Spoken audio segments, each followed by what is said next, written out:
جو عذاب آیا ہے قوم لوط کے اوپر، عاد کے اوپر، سمود کے اوپر، تو وہ فرشتوں ہی کے ذریعے بھیجا گیا ہے. تو یہاں 1000 فرشتوں کی کیا ضرورت تھی؟ حضرت جبریل علیہ السلام اکیلے کافی تھے.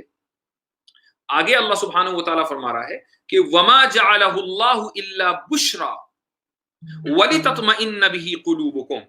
یہ وعدہ جو اللہ نے کیا تھا وہ صرف اس لیے کیا تھا کہ وہ خوشخبری بنے تاکہ تمہارے دلوں کو اطمینان حاصل ہو. میں نے ابھی ایک بات کہی کہ جنگوں میں مورل بوسٹ کرنا ایک بہت اہم چیز، اہمیت کا حامل ہے. یہی وجہ ہے کہ آپ جنگوں میں دیکھتے ہیں کہ ترانے گائے جاتے ہیں، گانے گائے جاتے ہیں، نیشنل اینتھم گائے جاتے ہیں تاکہ فوجیوں کا جو مورال ہے وہ بوسٹ ہو. تو اللہ سبحانہ و تعالیٰ نے 1000 فرشتے بھیجے. اس لیے نہیں بھیجے کہ یہ فرشتے جا کر خود جنگ لڑیں گے. جنگ تو انہی فوجیوں کو لڑنی تھی جو آپ صلی اللہ علیہ وسلم کے ساتھ تھے، انہی صحابہ کو لڑنی تھی جو آپ صلی اللہ علیہ وسلم کے ساتھ تھے. اسلام کا جو نظام ہے، اللہ کا جو نظام ہے، وہ یہ ہے کہ تم جب کرو گے تو تمہیں ملے گا، تمہیں بیٹھے بیٹھے نہیں ملے گا. چاہے تمہاری تعداد کم ہو یا تعداد زیادہ ہو، محنت کرو گے تو ملے گا. تمہیں بیٹھے بیٹھے اگر پھل ملنے لگے تو پھر تو کوئی بھی انسان محنت کرے گا ہی نہیں. تو آپ صلی اللہ علیہ وسلم کو بھی یہ حکم دیا گیا کہ اپنے صحابہ سے کہیں کہ جنگ کریں. فرشتے آئیں گے، فرشتے جنگ نہیں کریں گے. کیا کریں گے؟ وہ صرف تمہارے دل کے میں تمہارا جو مورال ہے وہ بوسٹ کریں گے. تمہارے مورال جو ڈاؤن ہو رہا ہے تعداد میں کمی کی وجہ سے، اس میں اضافہ کریں گے کہ بھائی فرشتے موجود ہیں. وَمَن نَّصْرُ إِلَّا مِنْ عِنْدِ اللَّهِ. ہاں یہ الگ بات ہے کہ ایک دو مواقع ایسے بھی ہیں حدیثوں میں جس کا تذکرہ ہے کہ فرشتوں نے بھی ہاتھ صاف کیا. یعنی کچھ کفار جو ہیں وہ فرشتوں کے وار سے مرے ہیں، کچھ دشمن، تو ایسا ہوا ہے. لیکن عمومی طور سے یہ جو 1000 فرشتے ہیں یہ صرف موجود رہے، لیکن انہوں نے جنگ میں حصہ نہیں لیا. صرف یہ صحابہ کا مورال بوسٹ کرنے کے لیے یہ وہاں موجود رہے. آگے اللہ سبحانہ و تعالیٰ فرماتا ہے وَمَن نَّصْرُ إِلَّا مِنْ عِنْدِ اللَّهِ، کہ مدد تو اللہ ہی کی طرف سے آئے گی. 1000 نہیں، 1,00,000 فرشتے بھی اگر آ جائیں اور اللہ نے تمہارے لیے مدد کا فیصلہ نہ کیا ہو تو مدد نہیں آ سکتی. تمہارے لیے اگر جیت کا فیصلہ آسمانوں میں ہوا ہے تو تم جیتو گے، اگر تمہارے لیے شکست کا فیصلہ آسمانوں میں ہوا ہے تو تمہاری شکست ہوگی.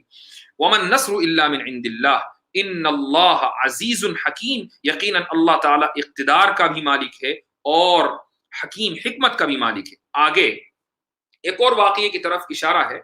اذ یغشیکم النعاس امنۃ منہ وینزل علیکم من السماء ماء لیطہرکم بہ ویذہب عنکم رجز الشیطان.